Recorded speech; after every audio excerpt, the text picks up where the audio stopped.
Okay. All right. Was hard being dark skinned? It was hard being black. It was. Yeah. All right. Mm-hmm. Tell me Yeah. your name. First of all, Tell me your name. Introduce my name is yourself. Melly Mel, and I'm from Brooklyn, New York. Bed-Stuy, do or die, right? And my wife. Drop it like it's hot, nigga. And my wife. Bed-Stuy, do or die, drop it like it's hot. Hey. All right. Okay. Linda. Okay. Tell me about yourself, okay. man. And where we came from New York, in Bed-Stuy area, which is in the ghetto in Brooklyn, predominantly black neighborhood. And at that time, during the 50s and the 60s and the 70s, it was rough because there was a lot of stuff going on, right? There was a lot of civil rights movements, Malcolm X, Martin Luther King, right? And so we grew up with a new sense of identity, right? Okay, and we didn't accept that stay back because you're black. We didn't accept that, right? Mm-hmm. We wanted to do what we wanted to do, and that's what created the revolution in the 70s, right? Okay. That's what brought about the civil rights movement. That's what brought about the change, and that's what brought about a new awakening of the black spirit, right? Okay. And what happened was during Vietnam War, a lot of the military was sending a lot of black brothers to Vietnam and putting them on the front line, and they wasn't coming back, right? So the war became important to us, right? But the problem with that was all the drugs in the southeast, in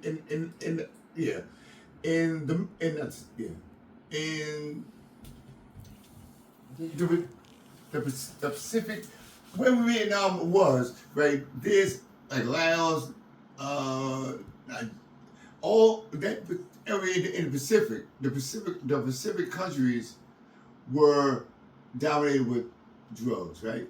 And so Vietnam created an epidemic because when they came back, they were doing drugs in Vietnam. When they came back, everybody was strung out, right? Oh, wow! And so that's what happened. Since most of them were black, but there was a black and white problem with drugs then, right?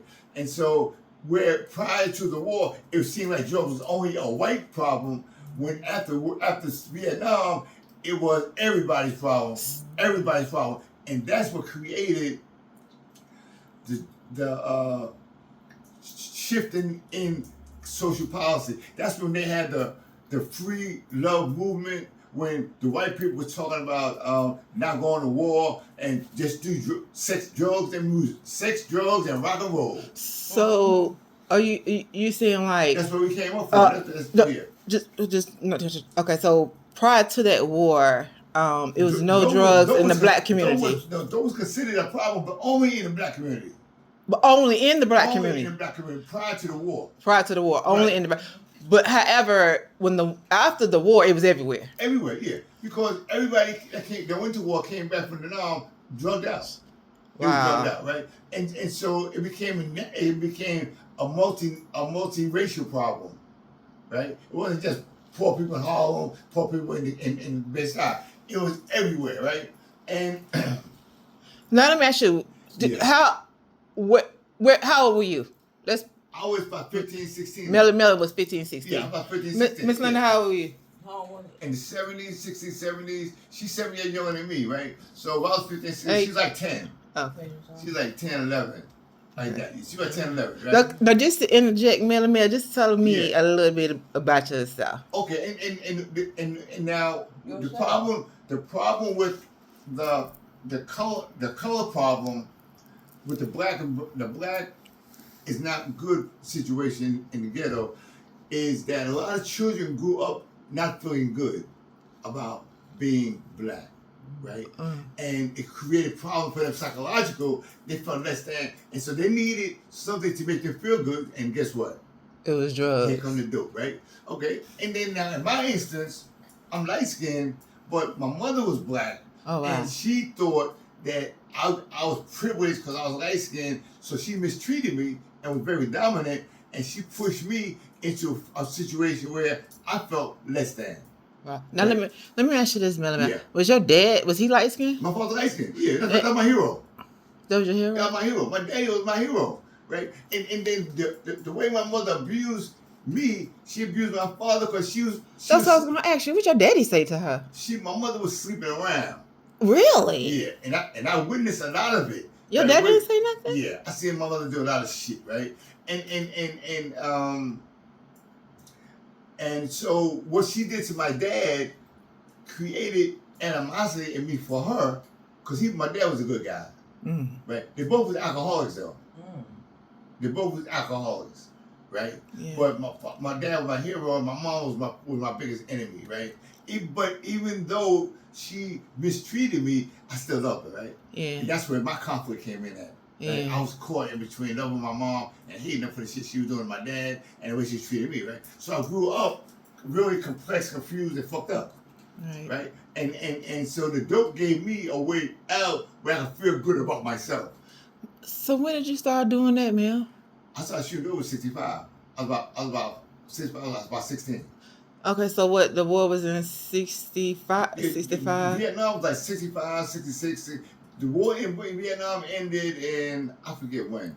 But I know in 65, I went down to Paris Island. My brother was in the Marine Corps, right? Oh, so how many siblings did you have? My brother and my sister. My brother, dark skin, he was my mother's favorite. She treated him she treated him like gold and treated me like shit. Me and my sister, we got the bullshit. He got the good shit. Right? That's how it was. That's that animosity that was created in our family. My mother treated my brother special, which made us hate her and feel inferior to him, and it created problems with my dad because she treated my brother good. My brother would do fucked up shit. She wouldn't tell my father, and my father would want to chastise him, but she wouldn't tell on him. So she covered up a lot of his shit. That's why he grew up fucked up. Yeah, he grew up no fucked up. accountability for his actions. And he's on drugs too. Yeah, he grew up fucked up, right? My sister's in a mental institution now as a direct result of that confusing childhood relationship. But she didn't do drugs though. No. She just psychologically disorientated, right? But how did society treat you guys as far as the colorism and stuff like that? Okay, in society. In New York in 1965. Yeah, in New York, right? In New York society, right? This was the time when we were becoming more aware of civil rights, right? Okay. That's when they killed those two little girls in Birmingham. The church blew up. Yeah, when they killed them, when they killed Malcolm X, they killed Martin Luther King, they killed John F. Kennedy. No, wait a minute. Now, didn't you tell me you saw Malcolm X? I should work with her. No, I know that. No. You said Malcolm your mother was gonna get her hair. Didn't you tell me that your mama got her hair done and you heard Malcolm X speaking? Didn't you tell me that story? No, not you. No. Oh, okay. No. Okay, then sorry. No. Okay, no. I know you used to write. I know you used to write. Mr. Bass. Mr. Bass, yeah. Yes. Right. But go ahead till you're 30 in my bed. But coming up, right, it was a thing where in my family, my father always told us, nobody's better than you. Right. And so I never felt inferior. I mean, to white people. But I felt inferior to my own people. Really? Yeah. You see what I'm saying? I felt less than, because my mother made me feel like shit, right? But I never felt inferior to white people. I didn't like white people then, because of what they was doing. Right? I really hated white folks. I grew up hating white folks. Yeah. Right? I didn't get that. I understand that then. Yeah, right. During that time, Mama, I get it. Yeah, because of there was back then they was lynching people then. Was it in New York too? I was born in 49. There was lynching people in the 50s. People are like that stuff don't be happening though. So go ahead and tell me what happened now. Yeah. I'm saying witnessing all. So you witnessed some of the people being lynched? No, I never saw nobody getting lynched, but at that time it was broadcast on the news, right? Yeah. And everybody became more aware because of TV, right? Oh. All this civil rights stuff was on television, so we was able to see it, right? Where even if you're living it every day, you don't realize how big it is until you see it on television. Okay. Washington, right? The killing of the 3 girls in Birmingham, right? You start seeing this stuff, and you're like, damn, these crackers, they on some real different shit, right? Right. And that resulted in us committing criminal acts. We used to rob white people just to get even. Oh. See, I'm serious. We used to rob them, right? Because our generation, 16, 17, we was like, we We ain't following no rules, no regulations. We ain't gonna try to be part of this shit, right? Just like they take advantage of us, we're gonna take advantage of them. So we started sticking them up. And that took away the fear, that took away our fear of being less than white folks when we stuck them up, took their fucking money. Made us feel like we was better than them.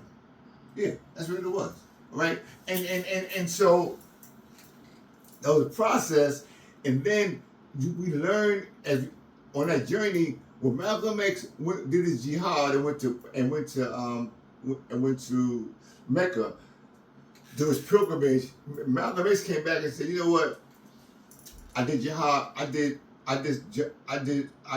prayed with white people, brown people, yellow people." And Malcolm X said, "All white people ain't fucked up, just these Americans." Yeah. And so when he came back, he wasn't doing. It wasn't no thing as a black Muslim like Elijah Muhammad. He was just a straight up Muslim. Muslim is universal religion, and so when he opened up our minds to the fact that okay, all right, all crackers ain't fucked up, right?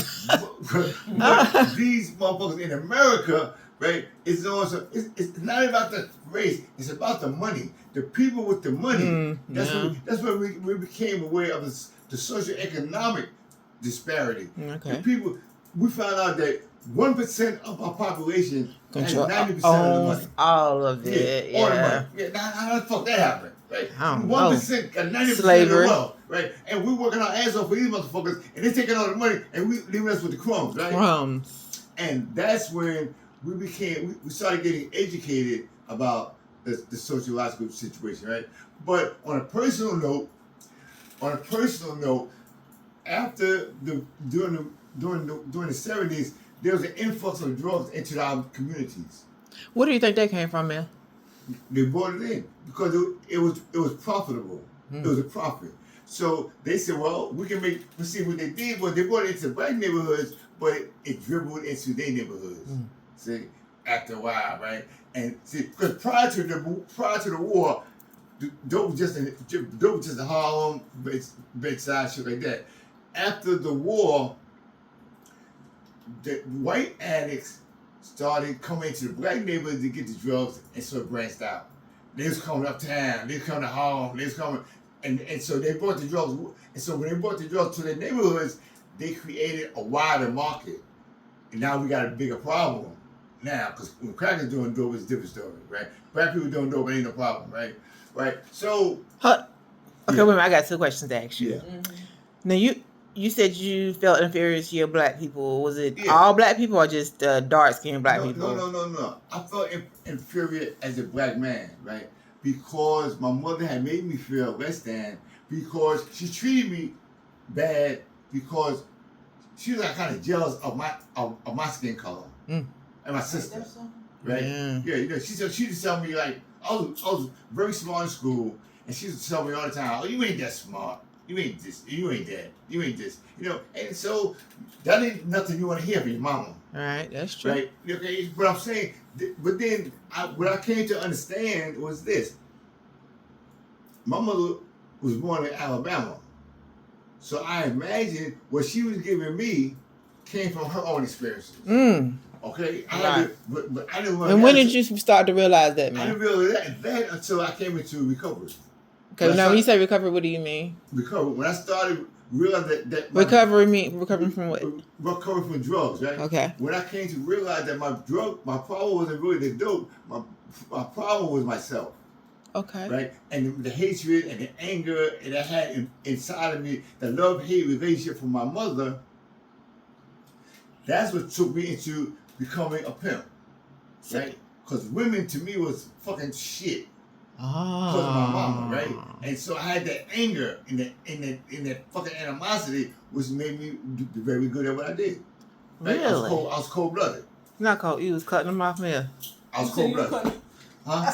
Tell them to pick it up and bring it. Yeah, right. So this is how my life evolved, right? I went into the dope because of the pain, and I went into pimping because of the anger and the resentment I had with my mother, right? Now, on the same token, she had experiences of childhood that's relevant too. Talk about your childhood and your abandonment issues about your mother. My Tell about your mother when you was a kid. foster. Yeah. Well, whatever she's Foster comfortable care. with. Yeah. I mean, I was I'm in just foster saying. care. No way, but I just said that to say that my issues, right, are similar to hers because her behavior was a direct result of her experiences. Well, wait a minute. Okay, Yeah. tell me who are y'all into relations with each other? You know, who y'all are who to each other? Well, she's like my wife. She is your wife. Yeah, she's my wife. 7 years is legally just your wife. Right? Yeah. We've been together over 10 years. And y'all live where now? Together. No, in Charlotte, So- no, in North Charlotte, Carolina. Yeah. Yes. Right. But did y'all we meet? met here. We met here. So both of y'all are from New York. Best side. Best Do or Eye, die. do Right. or Drop it die. like it's hot, nigga. And Drop we it like met- it's hot, and we nigga. met in Charlotte. Yeah. But you didn't meet till you Yeah. came down here. Right. And And the I same always think school I went to, you used to be at the park. Yeah, I used to work at the At school. the park that I The was. park. Yeah. Yeah. Now, I was in recovery when I met her, 57. and she was using, Mm-hmm. right? She decided to stop using because of the greatness of our relationship. She didn't want to destroy our relationship, so she stopped. That's what I said. oh wow, That's deep, right? yeah. Yeah. Okay. It was hard. It was hard. So, Yeah. So how do you? Now. Let me ask you Okay. this. Do you think it was worth it though? Yeah, it was wrong for me. It was worth it. Okay. Yeah. I felt like it was helping me with my pain and depression and the way I was raised up. And It's about the pain that she was going through. the pain I was going through. But by her childhood. Go ahead. By my stepmother and my father fighting every day because I was there after my aunt that raised me got me out the foster home, and I had to go stay with them. How you get the foster home? Huh? How From you a get- newborn baby. How My come? mother was an alcoholic. There you And go. she pushed They it, put and me you in, in the and I foster had care. brother still in there and sister still in there. And my aunt, which is my daddy's sister, came and got me, and she raised me from 11. She died when I was 11 years old, and I had to go stay with them, my father and my stepmother, and they used to fight every day because I was there, and she Because you didn't was the want other me. woman's child. Yeah, That's she what that didn't was. Wait a minute. She Okay, didn't want me so there. your daddy was already with somebody, Yeah. and then he stepped out and used the other lady baby. Yeah. There you That's go. something like on a movie. Yes. Yeah, there It you was go. a movie And- like that with Denzel Washington, wasn't it? She There didn't you want go. me there, and I used to hear him fighting through the walls and giving her black eyes and He fighting give her and black fighting. eyes? Yeah, fighting like that. Why you giving Linda $1 to go to school? Why you giving Linda this? Why you giving Linda that? But they had other kids, and they were treating them different. Oh man, treat come me on! You just a, different. And I heard that, and I left home one day. I said, I'm not How old going you was back. when you left home? I was 14. Go I said, ahead. I'm not going back no more.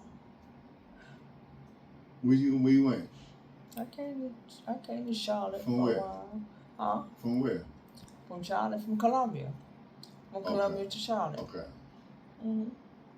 Because your family had moved from Brooklyn to Columbia, right? Mm-hmm. And then you they went moved from Brooklyn. We moved Brooklyn from to South to Carolina. Columbia. Yeah, I got right. That's a kids. big change. That's That's where a my big- kids yeah. at. How y'all do that? It was. And when was this? How people had money though? They owned their own houses. Mm-hmm.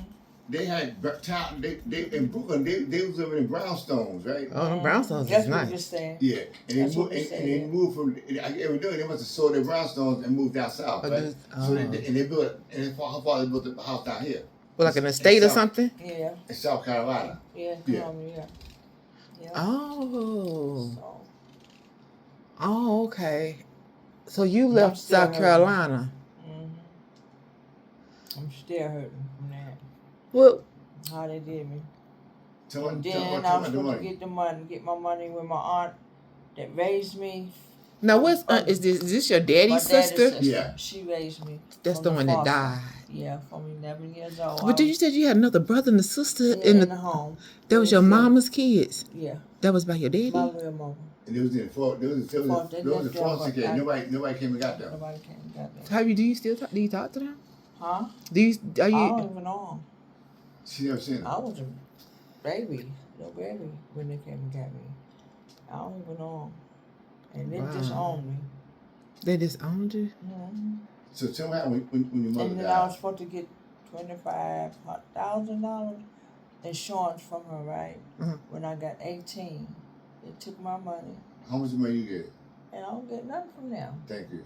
Nothing. Yeah, it took And they took my money and got a house. My brother told me that. This he's in the check.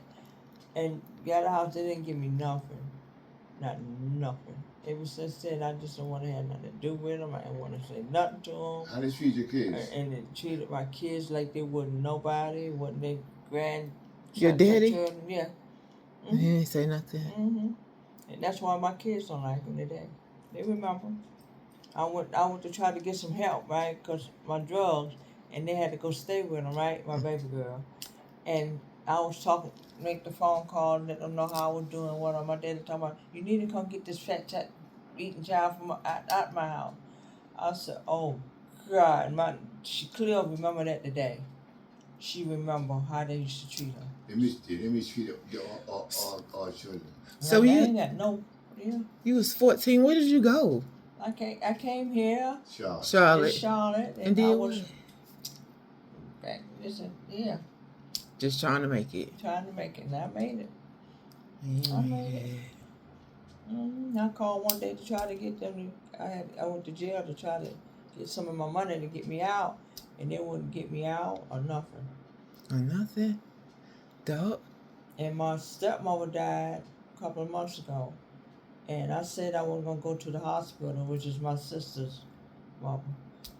I wasn't going to the hospital to see her, and she was like, just sitting there staring at me like, what I'm doing here, what I'm doing. So you did go? You saw how she was saying? Yeah, I seen it. That's the lady that her father was married to, right? When she got there, they didn't like her? Like her stepmother. But what made you go? You said you weren't going to go, though. I don't know why she went either. I went because of my sister. Because she got cancer, and I just went to support my sister. So you and your sister do have a relationship then? Not really. Oh. I just try, not really. I don't even call her or nothing, no. I don't have nothing. I don't. Them kind of open up It's a lot wounds. of They pain. ain't. It's a lot of pain. Yeah. And hatred. Yeah. And she called me crying when she died. Her mother died, and she came downstairs and she called me crying. She said, "Won't you be here for me? Won't you be?" I can't do it. I think that's kind of I selfish a just little can't bit. do it.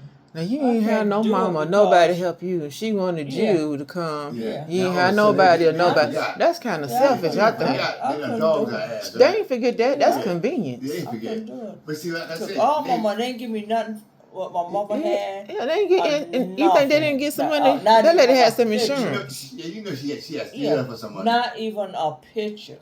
And my aunt died, right? My other aunt died, and she knew what happened. My daddy's sister, and she took time out with me, right? And she said, "Well, I'm gonna give you a picture." She said, "They didn't give you even a picture of your mama. Nothing. Took your money and gave me nothing. Nothing. No matter how I was struggling or whatever, nothing. Nothing. Took my money. Now he's dead, and she's dead, and my sister here, she got cancer. And a lot of people say that's why she's suffering today. They did the way they did me. Yeah. And I'm not saying like wish bad on her. And it's on me. It's in my heart. I'm hurting. I'm still hurting. I had to go mental health for about that, outside help, and everything. I'm hurting. And it's still on my heart. I'm hurting. Of course it is. You was just I a feel little bad. girl. My sister got cancer or whatever. And I said, God, please take that from me. But I just can't. I can't deal with her. I can't. I don't even call her. I can't deal with her. How they did me. And my kids. Okay. Now when we get to something, hold that. Right now, same pain that she's dealing with, right? About the family, right? This is how it affected me in my life too, right? Because like by doing drugs, so I wound up going to prison, right? I come out of prison, I got married, right? Man, you was married? Yeah. I got a son. I don't know where he at though. Mel. Puerto Rican son. Hold on. Stop. Somebody call somebody. I did not know Mel had no son. A Puerto Rican. I got a brother? Let me tell you a story. Yeah, you got a brother, right? Let me tell you a story. Yeah, you got a brother. Let me tell you what happened. I come out of jail, right? All right. The first time I came out, I started pimping with my brother, right? I got a hoe and she got me 2 hoes. Then I went back. You did that. Yeah. No, I believe it. Look at that language though. That's that. Man, what time frame was this? Tell us the time frame. 1970. Okay, 1970. 1970, right? Because when I went to jail, they didn't have no mattresses. Mm. All you had was a spring and 2 blankets, no mattress. Right? That's how bad it was, right? So I went back. So I went to jail in '67. Out of high school, I was in high school. I went to jail, and then wow. I went to jail did 2.5 years. I came home in '69. I went back to jail in '69, but I was pimping hoes between the time I was home about 6 months. I got on a whole show and shit. Then I went back to jail. Hold on, now what age was you started pimping Mel? Well, I started pimping hoes in high school. High school Mel? About 15, yeah. Hey, No, hey, no, hey. no. Let me tell you why I said that. There was this girl, right? Bad chick. Everybody wanted this girl. Tell me how you get them, Mel. What you say? No, I'm curious. I'm curious. No, you gotta remember, right? Being a cold-hearted. See, this is how my life. My mother influenced me, right? But my mother being so fucked up, right? I didn't trust women, right? And I never opened up to them, emotionally, right? I was just like, whatever I can get it and fuck them, right? Okay. So let me. Okay, learn how that works. Let me hear. Yeah. So now, this, in high school, this is a bad girl, right? This how when I started pimping, right? So we was at a hookie party. Oh, what party? Hookie. Oh, okay. You know, hookie, right? So it was 3 girls, 3 guys. Okay. Okay. I'm in the bedroom. What's name's in the bedroom? Other guys in the living room, right? Okay. Now the 2 girls they was with, they didn't give them no cootie. They didn't get nothing. Okay. But I'm in the room with the girl slamming it, right? So they looking through the door, watching me slam it, right? So the guy says to me, "Yo, Mel, tell her to give us some." She said, "No, I'm Melvin's girl, right?" Uh-huh. The guy who asked me had a job, so I told the girl. Oh my! I told the what girl, you tell him, Mel? Let me hear. I told the girl, "Yeah, nigga, suppose he got a job. We'll get some money, right?" That's the first time I did that. Now, what came to your mind? Like it was just like, oh, I'm gonna be a It was pimp. just a chick. It wasn't nothing, right? You know what I mean? But did you in your mind you was like, I'm gonna be a pimp, or you just like? No. Actually, it was just I found out that my sexual activity was good. Okay. Right? All right. Okay. So I used addicts. We use stuff to our advantage. I know. Yeah, we do. Right? Okay. So when I found out that I was killing it on his bedside, so once I found that out, now I'm in charge of this shit, right? Oh. And so being in charge of women, because my mother was dominant, right? My mother was dominant, right? I said, a woman's not gonna never dominate me. Oh. I'm gonna dominate them, right? So the dominant personality allowed me to have no feelings, just being in total control. Oh, you like, I ain't never let nobody do me like that. Anybody, the shit she did to my father, oh, you already like, I see how that, you ain't doing me like that. Yeah, wait, now, listen, let me tell you an experience I never shared about. We up, me, my brother, and my sister, we about 9, 10 years old. My father is on the telephone. My mother's working at night for the phone company. She works from 11 at night, 7 in the morning. He called her job, because we used to go pick up in the morning. We used to get in the car and go get picked up 7 o'clock in the morning. So he calls her job at night. Mother said, she ain't here. She might be working. She ain't there. Okay. My father takes all her fucking clothes, put them in a fucking bag, and sat her by the door. When she came in that morning, like she went to work, lipstick all sideways, her hair's all fucked up. I'm looking at this bitch. No, what you call her? Bitch. Oh man, oh my God. Yeah. No, wait. I'm looking at her like, how the fuck? Where how was her lipstick? Her lipstick sideways, this shit up here, her hair's all fucked up. That don't have nothing to do with your marriage, though. Yeah. You was talking about you jumping on one side. No. No. You called her BITCH, man. I'm gonna show her how I got to be cold-blooded. Okay, go ahead. So we're standing in the hallway. I'm looking at the door. I see her through the door. I said, "This bitch." Real? Is that how you was thinking of 10? That's what I said herself. You was like, no, she didn't. Got a lot of motherfucking nerve. She bold. She bold, right? Now, what year was this? This is what? You gonna be working. You ain't working. What the fuck you been doing? You know what she was doing. I know what you was doing. I'm looking at her. Face She was all bold. fucked up. She all drunk and shit. She was drunk. Yeah, she drunk too. She drunk. Lipstick fucked up. Trying to act like she was good and shit. My father took her bags, threw them out the hallway, and said, "Get the fuck out of here." And that was it. But what hurt me was my father, after he closed the door, he started crying. Oh, My father was a man. big dude. He was When you see a really... big man cry, it fuck with you. He was hurt. Yeah, he was hurt. He could have knocked that He's ass standing out. on the door with shit like this, and he's crying, right? And I'm watching this shit. I was saying, dirty motherfucking bitch, right? You know, see, you know what I'm saying? Wait a minute, who was you calling the bitch? Him or My her? mother. Oh, okay. No, I'm saying what she did to him, right?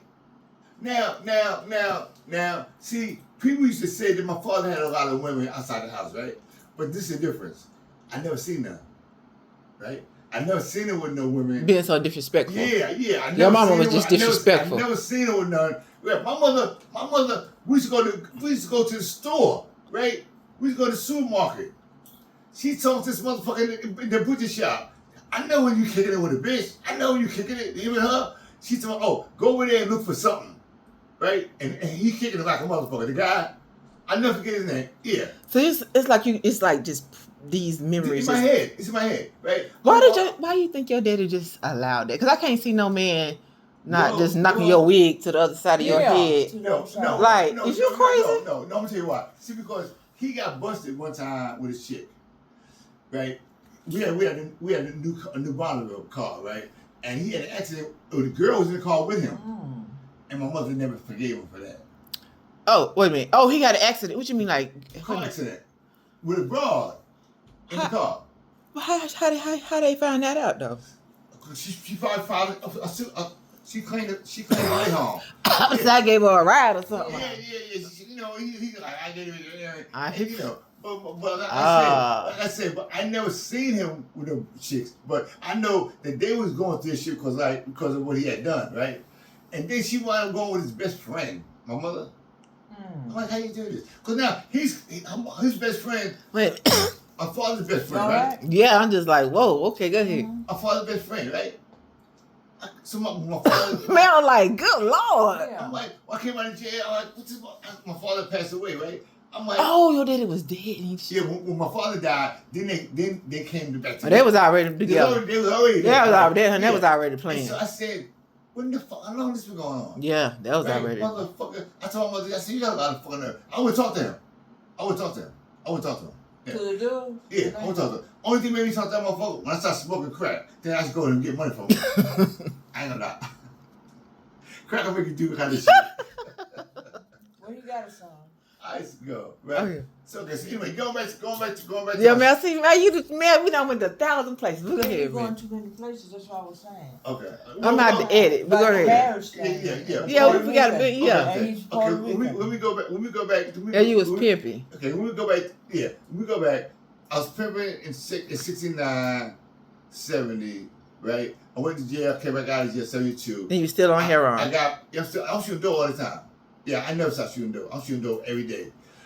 I got married in 72. I came out of jail 72. I got married to a Puerto Rican girl. Beautiful lady. Fine as a motherfucker, right? I have a son, right? Okay. Now, she did something to me that I couldn't forgive her for, right? We're in the car. She in the back with my best friend. She tells my best friend, oh, if I met you first, I wouldn't be fucking with Melvin now. Now, she didn't really mean nothing because she was good. She gave me all her money and she did anything work for me.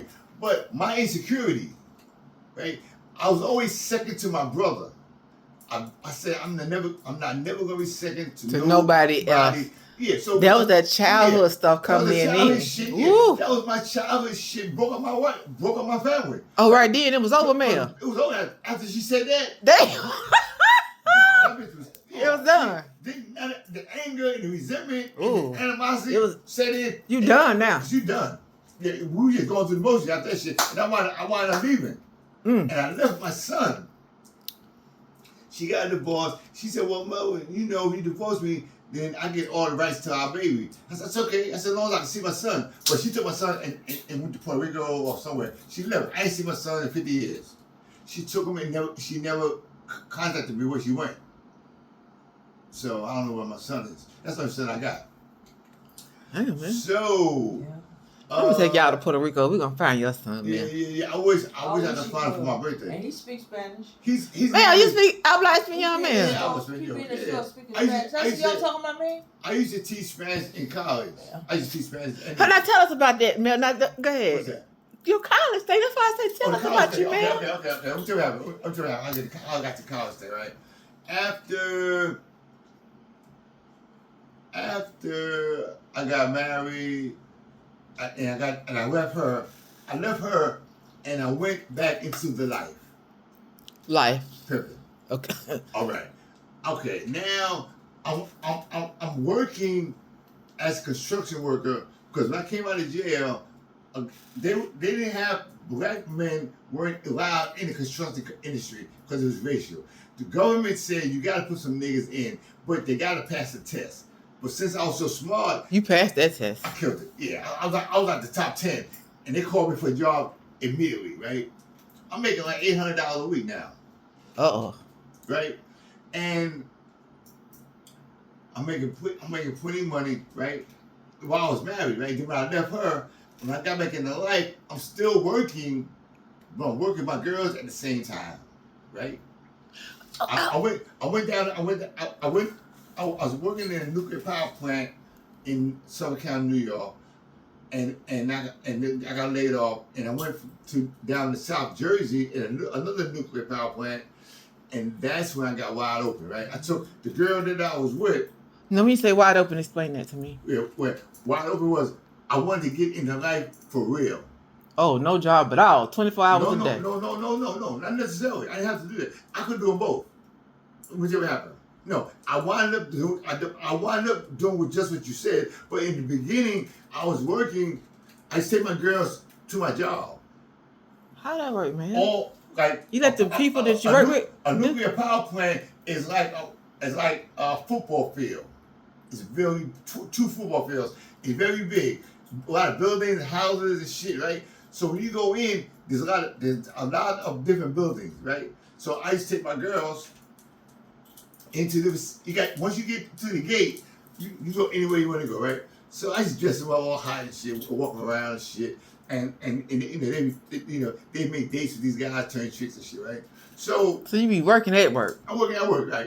That's okay. Yeah, I ain't mad at it. And now I'm making $800 a week, right? How much? I'm making $800. And this is what year is this, man? This is 1970, 77, 8, 9, 80, 70. I did this shit from 79 to 82. Okay, I was born 1980. This be still in Bed-Stuy? Yeah. Now hold up. Tell me this, man. I got a question. No. At the time I was living in Nassau County. Go ahead. I was living in Long Island. Okay, I know you said that you was in there and you said the man got a job. Like you didn't just start like, oh, I'm gonna be a pimp. Like how did it? You know what I'm saying? No. What it was? What? Right, when I came out of jail in '69, right? The first time I did 3 years in jail, I came out. I didn't want to do stick-ups no more. Oh, that's why you went to jail, for the stick-up. Yeah. I said, this ain't, fuck that. I went to jail, I seen motherfuckers do 30, 40 years. I said, fuck that. This ain't the kind of occupation I need, right? Okay. So when I came out, I started pimping, right? And then, unfortunately, one night we needed some money. One morning we woke up real sick. I said, man, you know what? Fuck this. Come on, let's go. Let's get. I got a shotgun, and we went and stuck with this joint, this fucking supermarket, and bang, and I got busted again, right? So when I came home, the second time, that's when I got married, and I called myself squaring up, right? I stayed with my wife 4 years, straight up, just partying, getting high, having a good time. I'm making money, she making money, and then after that incident with her, I ran into this girl from Bed-Stuy, the pickpocket. She's making like $800, $900 every fucking day. A day? Every mother. She's the best. What kind of fingers she had? Cotton fingers? No, I'm telling you what she No. Let me tell you what she used to do, right? Just think this. I'm telling you how she used to do it. Okay. We would go in the store. Fuck, like it's almost empty, right? She'd come out there with $900 in fucking 2 hours. Do what she would do. Watch this. When you go in the store and you try on clothes, right? Where you put your bag at? When I try them, in a buggy. Okay. When I try on my clothes. If you got your clothes on the bench, right? Where you put your bag at? On the floor. On the floor. Oh, and she go right there. No, I'm just saying this is what she used to do, right? they go in there, they try and clothes on. The bag is on the floor. Oh. Right? So they got the clothes on the bench, and they sitting on the bench trying clothes, right? Yeah. So the bag is on the floor. She's in the next booth. When they go out to try the clothes on, the bag is still there. And she goes, Boy, I tell you. and I'm telling you, that bitch, she did $800 on a bad day. That's a bad day for her. A bad day. That bitch go, And it's 1980? This is 1979. No, 79. 80. No. Me and Sia was. I started with her ass in 79, 80. Yeah. So, In between, and she didn't want me to get no more girls, right? She said, you don't need anybody else, just me. She said, when you go to jail, what I'm gonna do? no, what'd you say, man? If your ass get locked up, what I'm gonna do? I need some more girls, right? Man, you ain't telling me how you get them. How you pick them out, man? How that work? No. Well, okay. Let me tell you. How it go? Let me tell you. Okay, tell the truth, please. The first girl I had. Okay. I come out of jail after 3 years. This is 1969, right? I'm 20 years old. I'm sitting watching a basketball game. My brother is sitting next to me, right? He got a hoe, right? He said he pimping that shit. I said, yeah, you pimping a hoe. All right, baby, all right. So he a pimp too. No, he wanted to be, but he wasn't good at it. Okay. Yeah, he was a bum pimp. Yeah. But that's what took me in that. I wanted to be like him, cause he had my mother's love and shit, right? So everything he did, I wanted to do, right? Because you wanted to get that love from your mother. Yeah, I really wanted to love. I didn't want to do that other shit, but that's what I did, trying to be like him, right? It just turned you to a monster. Everything he did, yeah. So I'm sitting there. So Ivy comes up to me and she said, little bitty thing, pretty as a picture, nice body and everything. She says, Mel, I want you to do me a favor. I said, what you want me to do? She said, I want you to wash my back at night. I'm going to Manhattan to get some money. I said, okay, all right. She saw pussy in New York. She saw pussy in Manhattan. Most pimps in Brooklyn stop selling pussy downtown Manhattan, downtown Brooklyn. I went straight to Midtown, where the big money's at, right? I went straight to 47th Street, 43rd Street, 50th Street, 57th Street, East Side, West Side, where all the big money's at, right? She's out there hustling every night, right? Melvin, now what is the job, the pimp? Like, what do you do? Like, how does that work? I'm gonna tell you now. Watch this. Okay, go ahead. Okay. So she comes back first night. She got 300. So she says, "Here's 150 for you and 150 for me." I'm good. I'm like, okay. What you do? Right, that work, right? Oh, check it out. I talked to this other pimp, and he said, "Yo, man, listen, dig this. You supposed to get all the money. She don't get no fucking money." Oh, wow. Yeah, no, I'm serious. This is how I found out. He said, "You bitch don't get no money. You keep all the money, right?" So next time she went out, I said, "Yo, give me all the money." No, what'd you tell him, man? Give me all the money, right? That's what like, she said. What? You must have bumped your fucking head. Yes. Right? She said, "I ain't give you shit," right? She said, "You want this half or you want?" I said, "Okay, I'll take it," right? Now, you ever heard that phrase? The way you start is the way you finish. Now that's true. Once I started taking half the money, I couldn't go back. Okay. Because I started in the beginning. Yeah. My next hoe I started in the beginning. Give me all the money. All the money. You knew then. Yeah, give me all the money. I didn't have a problem. I started right up, right? Just like the girl that was giving me $800, $900. Let me tell you how I caught her. I was still married, right? Oh, wait a minute. You still had, when you was you was a pimp when you was married. No, I'm going to tell you now, right? When I was married, I ran into the girl, the $800 girl, right? Once I had a conflict with my wife, right? Uh-huh. I wanted to get back into life anyway, right? So we had a fight one night, and I drove to Brooklyn. I was living in the Bronx. I drove to Brooklyn, and I'm sitting in the car. All I got is change. I used to put money on my floor, right? I had change on my floor. I needed a pack of cigarettes, so I get change off my floor. I didn't need a house anymore. I just left. I was mad. I just left. I got change off the floor. I went in the store to buy a pack of cigarettes, and she says to me, then she called me Chill. She said, "Hey, Chill, what's going on, baby?" I said, "What's going on?" I don't even know her. I don't know her. So what's going on? She's dressed nice, dressed to kill, clean as a motherfucker, right? I didn't know who the fuck she was. She said, "Oh, Chill, I heard about you and them girls, baby, and this and that." Because I was a pimp before I got married, right? But but as I came out of jail, I stopped and we got married, right? But I heard about you about the bang. I said, okay. She said, what you doing tonight? I said, I ain't doing nothing. What you doing? She said, tell you what, give me a ride out of town. I'm gonna get some dope, right? And some cocaine. I said, all right, come on. Long story short, I took her down. We went and bought a ton of fucking drugs and shit, and we're in the hallway talking. As we got high and shit, we talking. And she says, how much money do you need? I said, I ain't got no money, right? How much money do you need, right? And I said to her, let me tell you something, bitch. Right? You ask me how much money I need, motherfucker. How much money you got? Oh. I said, give me the money and I'll tell you how much money you need. Oh. And she gave me all the money. She gave me about $500, right? I gave her back about $200. Oh, you already knew how the game went then. No. See, this was after the first incident with the one. Right. So you had already learned. After her and Barbara, right? After her and Barbara, after the first hoe, I got another hoe, right? Then I went to jail. But with Barbara, I got all the money, right? Then I went to jail and I came back and got married. But when I was married, I still had it in my head, right? So when I met Lucille, I was her name, Lucy, right? When I met her, I put it down like that. And she used to go, I ain't no thief. I don't steal shit. She's the first to go in the store. She's put 9 or 10 leather suede coats by the door and come out and put them in my car. I'm serious. She's a bad motherfucker. She used to be a booster, right? I'm sure she did. She put all that shit in by the door and then she put them in my trunk, right? But then one day we was driving from the mall and a cop stopped me.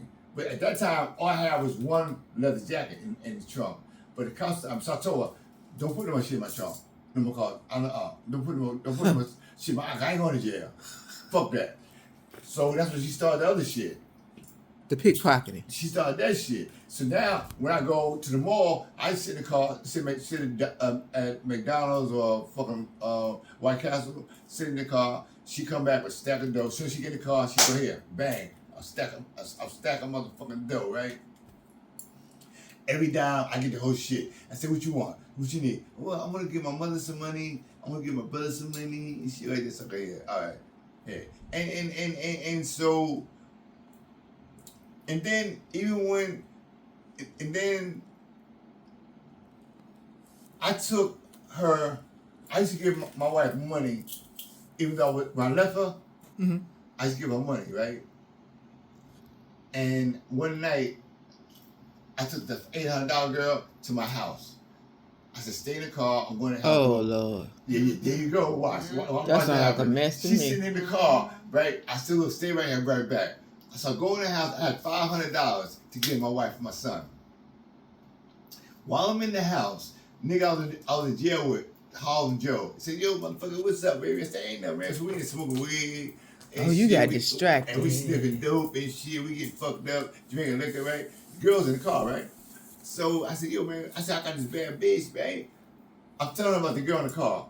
But my wife is listening, right? I don't know if she's listening. I'm fucked up. I ain't paying shit. I'm wide open, right? Yeah, man, I got this bad bitch, man. So her and Sweet Pea, that's a Harlem Joe girl, her and Sweet Pea says, oh, man, we're going to get some more weed. We'll be right back. I said, all right, go ahead. Then they come back in half hour later, laughing shit. And I said, hey, Joe, wait a minute. Let me go outside and check my car. I go out there, bitch is gone. I said, man, what you did? Change that bitch. What the fuck you doing in my car? Yeah. I was gonna stand that bitch. Yeah. I told her to get the fuck out of my car. Bang. I said, all right. So I wanted to spend the night with her that night. I said, okay, all right. I woke up the next morning, I got 4 flat tires. I had to go get some fucking, I had money though, so I had to go get 4 tires. How money? Huh? How money, man? Yeah. Well, I had to go get tires and shit, right?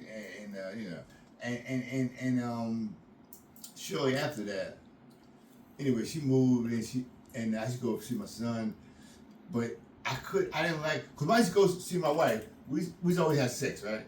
Always have sex, right? Get high, have sex. and shit. But I didn't like leaving because he always start crying. I said, you know what? I ain't doing this shit no more, right? So, I just said, fuck it. I just stopped going to bed with her. I just go see my son and shit. And then one day she just disappeared. And you couldn't and find I her. ain't seen her since. Yeah, she moved to my son with her, and that was it. How you feel about that, man? Bad. I'm trying to find my son ever since. You know what I mean? Somebody told me that he was in Georgia. I looked up Melvin Sims Jr. His mother's name is Doris Sadekroop. She got a German name because after World War II, all the fucking Germans came to South America and in Puerto Rico, Latin America, and so a lot of them had German names. And she got a German name, but she's Puerto Rican. And so I always have to somebody know how to find people, right? I pay him to find them, my son. I don't know how to do it, right? Because his name is the same as mine, Melvin Sims Jr. Yeah, it's my son, right? But I don't know.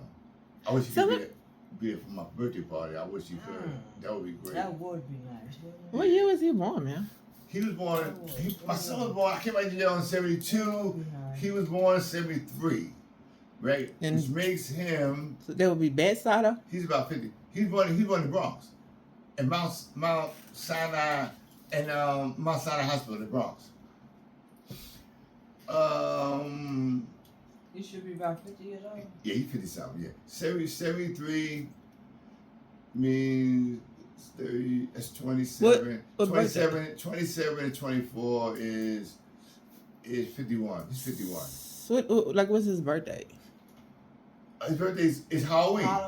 The 31st. Halloween, October 31st. That's why it's called Pumpkin. Oh. Yeah. So the last time you seen him, he was how old? Well, no, as I saw him, he was about 7, 8 years old. Mm-hmm. Yeah. Mm-hmm. That was it. Okay. Tell me, okay, so the pimp life, you just sat in the car and just wait. You just looking. And they just gave you the money, man. Yeah. I just sit there. She go get the dough and come back, and we go get drugged up. I didn't have to worry about her clothes because she might boost a jacket or something for me or something, but she buy my clothes for me, right? Anything I wanted, she buy me any fucking thing I wanted. But how I got to college, right? Yeah, but okay, I do want to know that. But what would be the benefits of a pimp? I'm just trying to. The benefit is that you in 1970 in the bar in Bed-Stuy. The benefit was that at that time in the 70s was wide open, like Dodge City. Everybody selling dope, right? It was a hippie generation, the sex, drugs, rock and roll, right? It was just a time when there was plenty of dope. Everybody was drugging. Everybody was on some wild shit, right? Okay. And that fit into that mold of that particular era. Pimps. You ever seen Superfly the movie? Yeah. That's where I come from. The Mac, all that shit. You see the Mac? That's my story. Same shit, right? Okay, that era was Superfly, the drugs, the game, the pimps, the hoes, the dope. That was that time period, 1970s. That's what that was. Yeah, but I'm just trying to understand, like, why would I need you to take my money and I'm doing the other way? That's why I'm trying. No, I'm glad you said that. This is what happens. This is what happens, right? You gotta understand. Just like drug addicts have internal problems, prostitutes have internal problems, right? And they are looking for something to believe in. And pimps give them something to believe in. They're fucked up. So they're fucked up. They are fucked up psychologically for whatever reason in their childhood. They want something to believe in, right? Somebody to take care of them.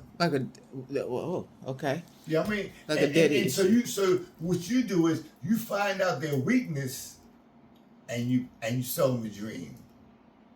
And you say, baby, you know where we going? Everybody want to get money, right? Yeah. And back then, everybody was making money. So you tell me, yo, if you hook up with me, What you tell him? we're gonna get plenty of money.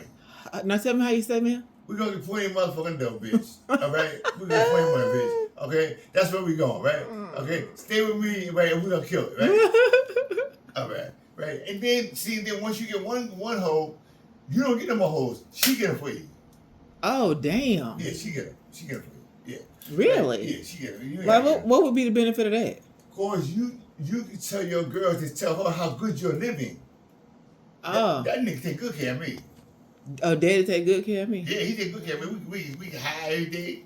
I got all the clothes I want. All my bitches was clean as a motherfucker. All of them. I take the bitches shopping. They was clean as a motherfucker, right? And that's attraction. That's an attraction. They clean, they talking shit, they got plenty of, they got access to big dope. Dope was a big thing back then. Dope was a big thing back then, right? You know, and you know the irony is, pimps is not supposed to do drugs. The girls ain't supposed to do drugs.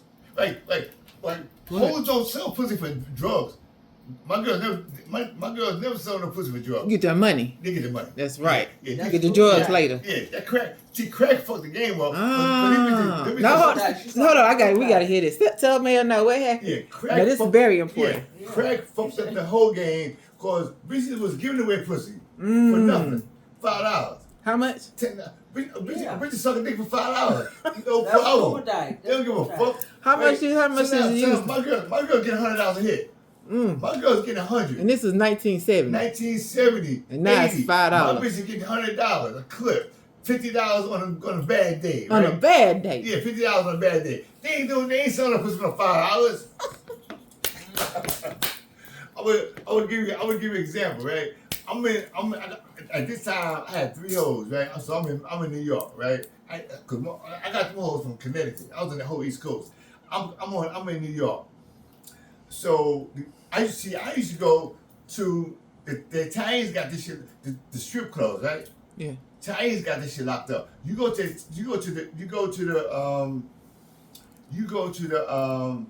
agency. Agency looks at your girls. If they good looking, he sends them to the nice clubs.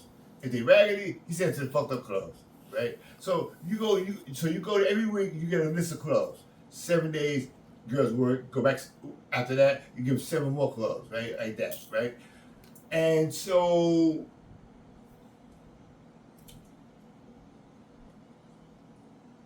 I'm going to different clubs every night. One girl might work in Brooklyn, one girl might work in Manhattan, one girl might work in fucking Bronx. I can take all these bitches to work, and then I gotta pick them all up, right? Okay. So I'm on the road all night, right?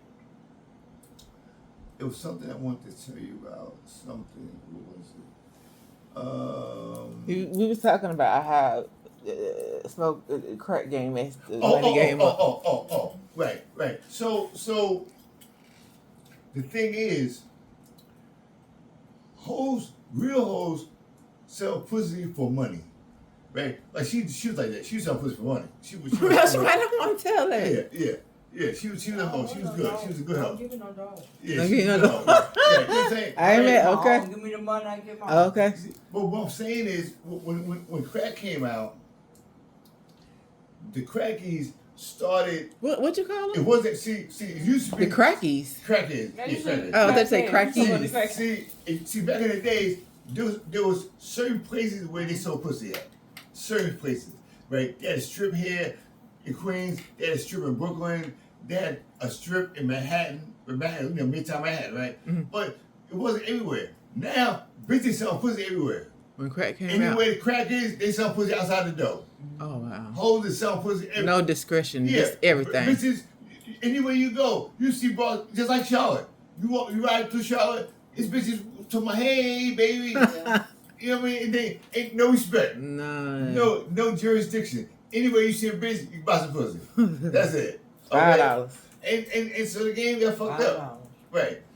And then what happened to me was I got 2 contracts put on me. Okay? Why, man? Because I ain't know how to act. They motherfuckers, like I was in Connecticut at this club called Arnold's. Italian mafia guy, right? So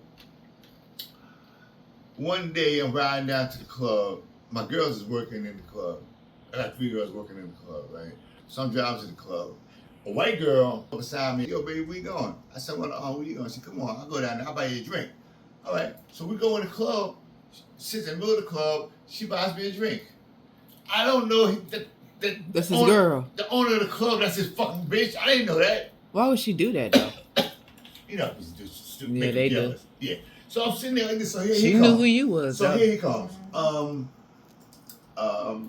Yo, my man. He knew me because cause my girl worked for him. Yeah. So he said, yo, chill, what you doing? I said, what you fucking mean I'm doing? He said, yo, it's my girl. I said, well, how the fuck I'm supposed to know? If he ain't saying nothing to me. And then I said to him, yo, Arnold, listen, man.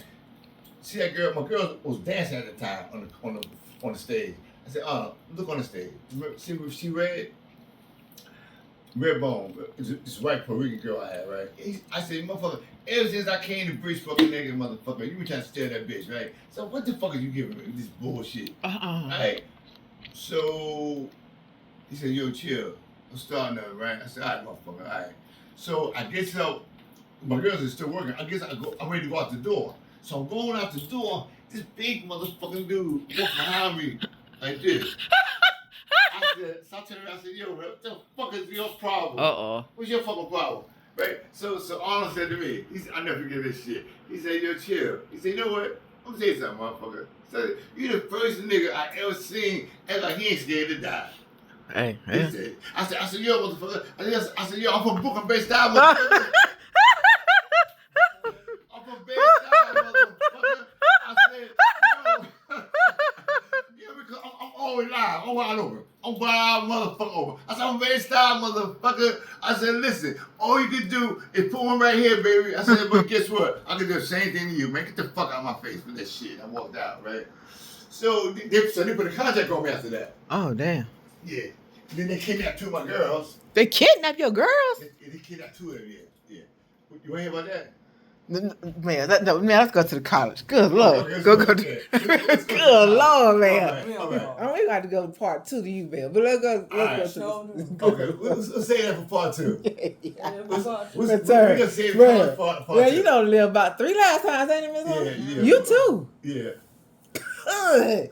Okay. Yeah. Whew. Okay. Now, honey, part 2. Honey. They messed your eye was hanging out? Honey, part... Dog, that's why you keep it closed. Oh, this one? Yeah, Yeah. feed them off. Mel, you was talking junk to the man, Mel. Yeah. You should just left out the building. No. This is something else. Something else? That. When they tried to kill me and shit a couple times. Well, no, they put 2 contracts on me. I'll tell you about that later. They tried to kill me. When I was working in the nuclear power plant in Salem, New Jersey, they put a contract on me, and then they put a contract on me in Connecticut. And that's why I said, God watching over me. Cause when I say contract, I'm serious. They try to kill my ass. But we told that's episode 2. Tell about the college meeting. I had a college thing. No, let's do the college. Let's do another episode. Let's do the episode, college episode. Want to do it later? No, I want to go ahead and get everything out. College episode. Okay, here we go. So I can finish the whole episode. Okay, here we go. All right. They kidnapped my hoes. And no. Just tell us about the college. No, I'll tell you how I got there. I'll tell you what happened. Okay. Right, when they kidnapped my hoes, I got off the track, came to New York, back to New York, with one hoe, my bottom girl, right? Your bottom girl. My bottom girl. That was right? your best girl. My best girl, right? Okay. All right. So I came back. Everybody said that she was selling pussy. So to make her mother feel good, I married the bitch, right? Oh, for real, man? Yeah, I married this bitch, right? How that work? The pimp married his... Yeah, bottom hoe. Bottom hoe. Yeah, I married my bottom hoe. Congratulations, then. Okay, so I married this bitch, right? But see, if she wasn't selling her pussy, she wasn't good. She wasn't shit, right? All she wanted to do was she was dope. She's a dope fiend. Right? Oh, she ain't even... Yeah, she's a dope fiend, right? So, long story short, I met this bitch, right?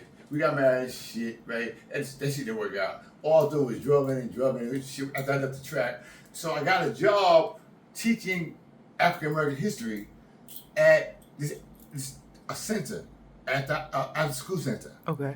right? Got a job teaching African American history with my man, right? The director. He said to me, he said, "Mo, why don't you go to college, man? You know what I mean? Why don't you go to college?" Because at the time I was working in the butcher shop cutting the meat, right? Okay. He said, "Why don't you go to college, man?" I said, "Man, I got no money to go to college." He said, "Well, you ain't got no money. You go to college, they give you money, right?" He said, so he went and got me an application, right? So I filled that application out, and I went to college, right? Okay. All right, I got into college. When I went to college, at that time, Medgar Evers was predominantly all-girls school. Okay. Was if you 25 students in a class, maybe 1 or 2 was men. Most of it was females. Black. Yeah. Yeah, Okay. it's a predominantly black college. Okay. So I'm doing excellent. I'm killing it, right? It's like, damn, who is this motherfucker, right? I mean, I'm killing it, right? Because I write very well, right? Yeah. Okay, so I got a job as a tutor, right? I'm tutoring students, right? Okay. Then now the students who couldn't pass the entrance exam, I would help them, tutor them so they can get, because when you come in, if you don't pass the English, then The prerequisite. Yeah. But you get in, but you got to take remedial courses. Okay. Oh, yeah. Right? Yeah, you don't So want to do that. remedial courses. So my job was to teach them English so they could pass and get into regular English course. Right? Okay. So I've done that, right? Kept on doing it, right? And my record was so good, 90% of my students was able to pass. Oh, So my boss wow. was like, damn, this is a bad motherfucker, right? So anyway, long story short, right? Okay, I got to be the head of the English tutor. I'm the head man, right? I'm hiring motherfuckers now. She's a motherfucker. If you say they're good, I'll hire them. If you don't want them, right? I met this guy. He had a PhD in something, so he wanted to work as a tutor, right? So I said to him, "You kind of smart." He said, "Yeah, I'm smart and this and that," but he had a fucked up attitude. Like, he said, "Yeah, I try to help these dumb motherfuckers." That's what he said. So when he said that, I said, "Tell you what, I'll call you. Don't call me. I'll call you. All right?" I didn't hire him. I told my boss. My boss used to always tell us, "You ain't no better than nobody else, right? Never make a student feel small, Inferior. Never do that." And I never did. Right. I never did, right? And that was good. My students, they should love me, right? Because all the professors used to say, "Mo, you know what you got? You got street smarts and you got school smarts." Yeah. That's how them fucking kids love your ass, right? Because you break that shit down like fucking 1, 2, 3, right? Yeah. Yeah. And so I got real popular. I got real good. Then I started doing workshops, right? 30, 40 students. Right. Now, I never did the lower class English. I always did like Renaissance, 16th century, 17th century English. I did Dante. I did the Inferno. I did Shakespeare.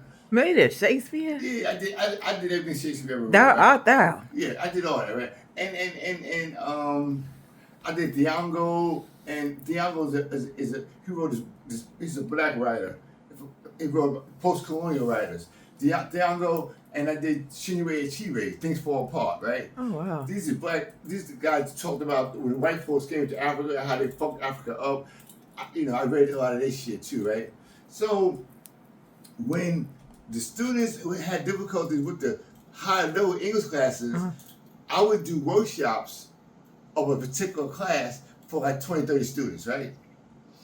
And what happened was, when I broke it down to them, most of them was able to get out the class and pass, right? Right. Because they was doing bad, so the professor told them, "Yo, go get a tutor because you ain't gonna pass." Your right? workshop. And after they came to see me and I broke it down to them, everybody's passing, right? My boss said, "You the bomb." Right? I was the man, right?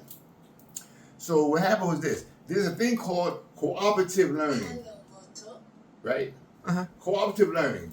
Now, mind you, while I'm doing all this tutoring, all I got is an associate degree. Oh. Yeah, all I got is associate while I'm doing this, right? While I'm doing all these workshops, I'm working with professors as assistant professor called cooperative learning. Cooperative learning is this. You get a class, you get a topic, you break the class up into groups. Smart kids, not so smart, and the kids who are slow learning, right? You put them in a group. The small kid leads the group. All of them participate. Nobody's no better than everybody else. They teach each other. And what we do, we come around and monitor what they're doing once they get the subject, right? We come by and give them advice, show them what they're doing, look at what they're doing. So the professor take one half of the class, I take the other half. Okay. It's called cooperative education, right? It's a way of teaching where the dumb kids don't feel dumb because they're in a group and they're working with each other.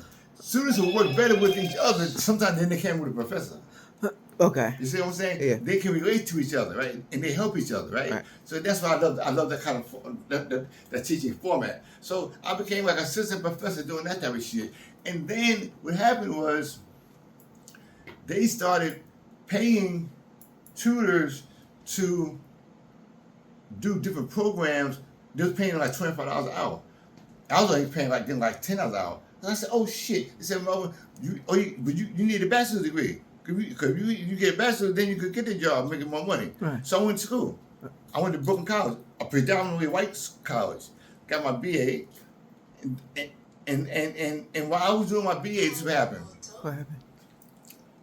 I was taking out, they said, you can take a loan out for $5,000. I said, what? Because I'm getting high like a motherfucker. Oh my God! Stop, man! Stop! They said you could get $5,000. I said, for real? I said, I took out $5,000 every semester, right?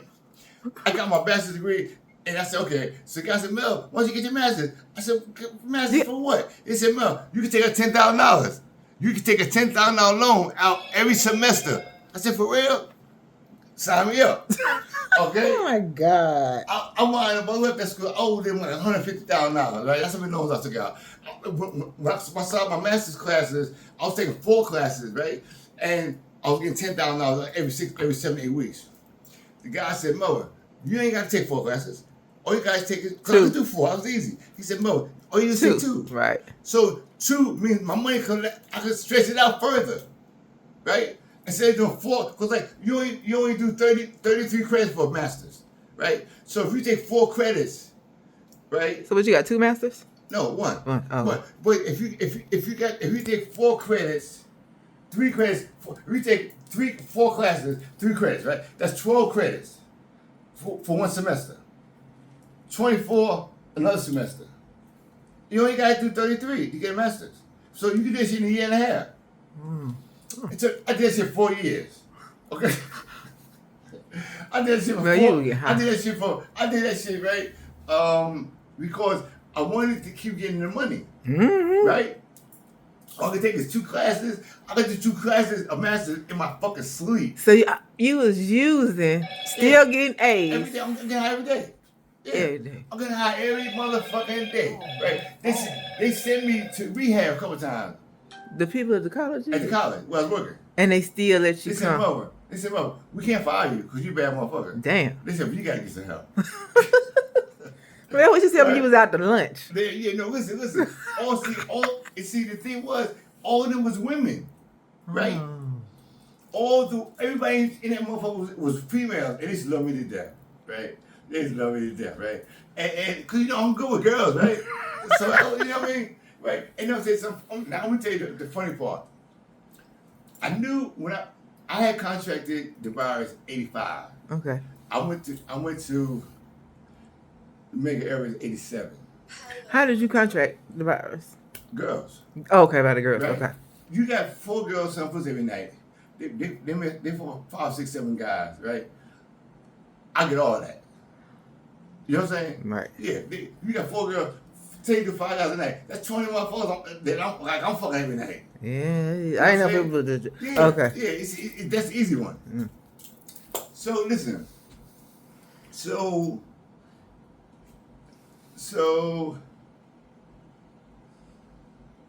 just getting your master's. Oh, yeah. So when I was in grad school, this was the bad part. My students used, like I said, it was predominantly female students. They love me to death. They used to buy me shit. Mel, I bought you a watch. Well, I'm serious, right? And they wanted to give me some sex. Oh, man. But this is the bad part. I couldn't do it because I know I got the virus. Right. Right? And so that was the hardest thing. The hardest thing, right? I'm in here with these gorgeous, fine motherfuckers. All of them, right? And they was crazy about my ass. But now, so you know how that feels, right? That's self-control, Mel. Huh? That's self-control. Yeah. Well, cause I wouldn't dare mess with them like that. I wouldn't do that. That's I couldn't good. do that. But you know the frustration. Yeah. Right? I'm like, this girl, she said, Melvin, please come to my house. I said, no, bro. I said, I ain't doing that, right? But anyway, and then I'm to the other part. And then while I was working and hustling, I'm selling papers and shit too, right? I'm doing papers on the side, right? Papers? What's that? Term papers. Oh, okay. I'm writing papers, motherfucker. Right? Yeah, I'm still doing this shit. So one day, my boss calls me in and says, Melvin. Who's your boss? Tell your bosses. The lady in charge of the learning center. The lady in charge of the tutorial section, right? Oh, okay. She called me and said, Melvin, they want to talk to you. The English department want to talk to you. They heard you writing papers. I said, okay. So I go in there. I sit down. I said, Melvin, what's it? We say these students are bringing in papers. They know they didn't write them, and they're saying that they got them from you, and this and another. I said, look, let me tell you something. I said, this. Right? My students have a problem with English, and I may help them, give them a little assistance, but I ain't writing the fucking paper. I'm telling you, right? Everybody knows writing paper, right? So this, let me tell you the funny part, right? After I give them the bullshit, I said, no. I said, now, if you have this problem again, come to me and I'll let you know what I'm doing, right? It's okay, bro. Okay, we got it. After that, my boss came to me, I swear to God, I'll never forget this. She came to me and did like this, give me a hand. She said, here. She gave me a piece of paper. She said, this is student needs some help. Wanted me to write a paper? She said, Mel, hey, this girl needs a paper done. I said, okay. And this is real shit. Yeah, she was cool. Eleanor was cool, right? So they told her, they said, look, if you don't fire that motherfucker, right? If you don't fire Melvin, fucking doing drugs and shit, if you don't fire him, we're going to fire you. You know what she told him? I ain't firing him. I'm not going to fire him. He's the best dude I got. I ain't firing him. She said, Melvin's a good guy. He got a problem with drugs, but he ain't a bad motherfucker. I'm not firing him. And she did. She never did. She's never fired. So Mel, you don't deal with racism, the mother issues, the pimping, the drugs, and the school, and being a teacher in the college, and now you're in school and teaching in the college. Right. You all made out of all that. All that. And now how many years you got clean, man? 17. 17 years, and you don't found love. Yeah. Then I. After I finished grad school, I left Charlotte because I was out of control, right? Because like when you're getting like $10,000, I was getting $13,000 every 7 to 8 weeks. I was because every semester you were balling. I'm getting 10 grand loan. And you working the $25 an hour, right? Working for No. I never got the job. They never allowed me to get a job because I was still using it. Oh, right. That's where I was headed. Okay. Right, but when I started going to college and getting a 10 grand loan, I didn't go for it. I'm getting $10,000 every fucking 7 weeks. Oh my God! I don't need no fucking job. Oh my God! I'm doing it, right? Oh God! And I'll tell you the funny part, right? I got my first apartment by myself when I started grad school. Girl I was messing with came into my apartment, stole all my clothes, cut up all my furniture. Because when I started grad school, the first check I got, I bought a $3,000 living room set, a badass bedroom set. I put carpet on my floor. I put linoleum down in my kitchen. I stopped using drugs for a minute, right? I stopped, right? That man, she's brother I was fucking with, and for some reason or other, she told me she had an $18 million lawsuit and she was to get some money, so I'm trying to get the money from her, right? So I gave the bitch the key to my house, right? I came home one night, my door was wide open. I come in, she was hanging plants up there. All my plants. All my plants was on the ground. My leather, the $3,000 living room set that I bought, the leather was this thick. The leather it was a bad motherfucker. Love seat couch and the seat, right?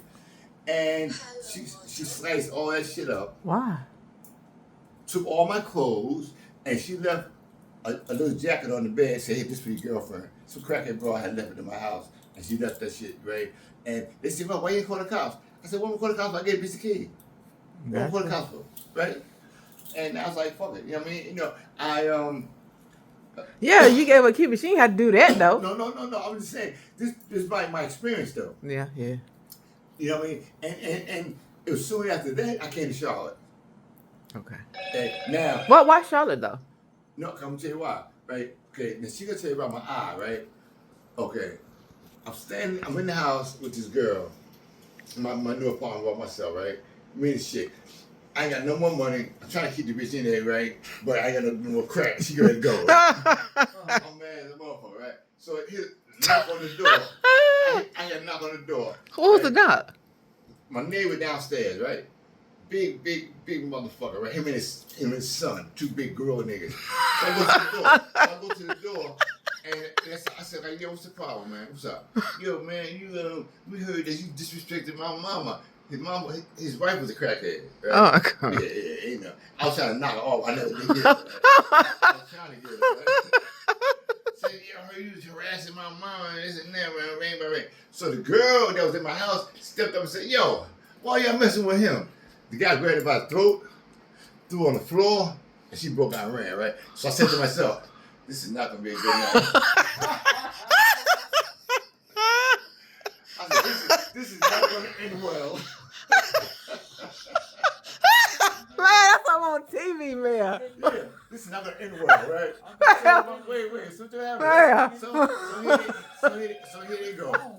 Bang, my face, right? Boom. All right, two of them, right? Now think this is some bullshit. The guys punched me. You ever see somebody punch your one eye or just cause I was laying on the ground, right? I'm bleeding out the mouth. He's punching me in this eye. Boom. The other dude is kicking me in my ribs and shit. Right then the guy's choking me. I never know. When people choke you, you get red marks on your neck. You get a red string around your neck when they choke you. Uh-huh. I know from experience. All this shit turns red, right? So there's blood. I got blood flying my nose, my mouth, my eye. On the wall, there's blood every fucking way I'm laying down. So I said to them, please don't kill me. Please don't kill me. Please don't kill me. Please don't kill me. I'm scared to death. They fucking me up. Please. I said, tell you what. Wait a minute. Okay, you want drugs? I tell you what. If you don't kill me, I'll give you $50 a piece tomorrow. All right? So she said, okay. It's okay. It's all right. I said, I'll give you $50 a piece. Just don't kill me. I'll give you $50 tomorrow. Please. I swear, I will. So, cause they always have money. They know I always have money and drugs, right? So they figured I was good, right? So they backed up, left my house.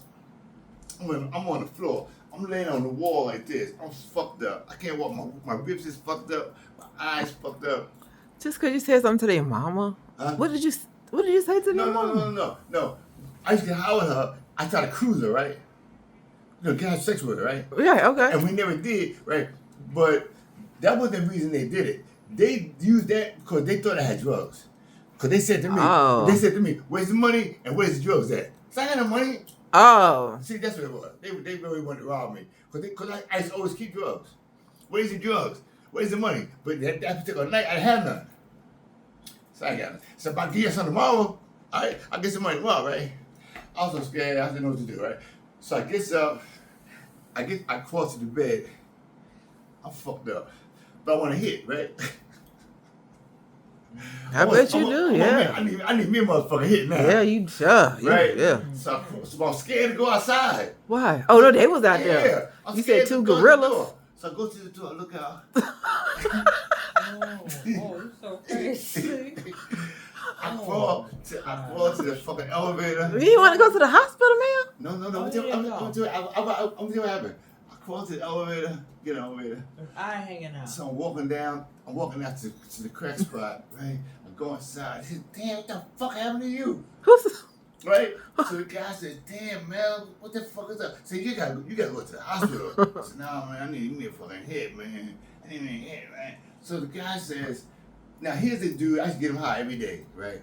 You know what he said to me? He said, well, why you come to my house? Them motherfuckers might come down here. Right, see how you look. Dirty motherfucker. No. Why you crazy? Follow you down my motherfucking house. Shit, she done came down here. Why you come down my house? So my other friend said, Mel,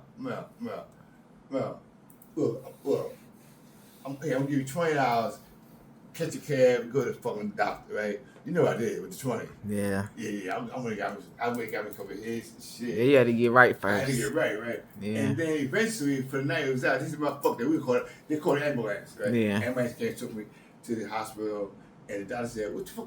What you was a car accident? Damn, fucked up." That's when I found out I had cancer in my kidney. Oh wow. Yeah, it said you got a big mass in your kidney, cancer, and you need to have it removed, right? But you know, I didn't pay shit no mind. When I left there, I was like, fuck that, right? But when I came here, I went to the hospital. That's when they took out my kidney. When did you get clean, man? 2000. I came here in 2006. I got clean 2007, right? 2006, they took out my left kidney, right? I had cancer. They took that shit out, and I got clean 2007, and that's how I got 17. 17, 7, 24, right? 24, right? 17. So I came down. So what happened was, when I was going through all this shit get beat up on all other shit, right? My brother's daughter came to my house and said, "Uncle Melvin, same one giving me the birthday party, right?" She said, "Uncle Melvin, why don't you come on the shower with us?" I said, "I ain't going to no fucking shower. I don't know country motherfuckers out there. I ain't going to no fucking country." It's okay. Okay, we're having a family reunion in the projects that day, right? They do it every year, right? So he said, "Okay, they're gonna have food and shit and everything. Why don't you come?" I said, "Nah, I don't want to come." So this was exactly what happened.